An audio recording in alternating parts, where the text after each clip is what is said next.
Ay guys, so nagbubukas na pala ako ng mga unboxing. Ayan guys, so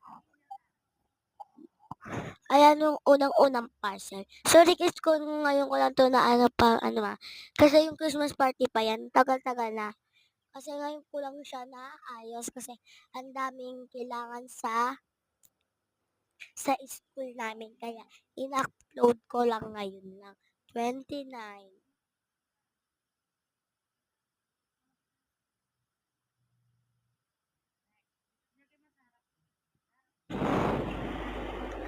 Ay guys, so ayan yung sinasabi ko sa inyo. Ang ganda guys. Nakapangalawa ng bukas yan guys. So, hindi ko na sasabihin sa inyo. Pangalawang bukas na lang.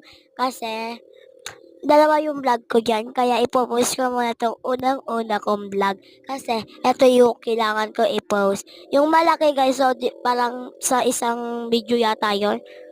Kasi, di ko siya napabuksan. Ando yung mga straw, lagayan ng mga candy. Tapos, madami siya guys. Nalimutan ko na siya.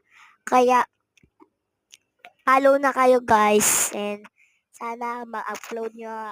Sana follow and share lang kayo guys. Ayun lang gusto ko.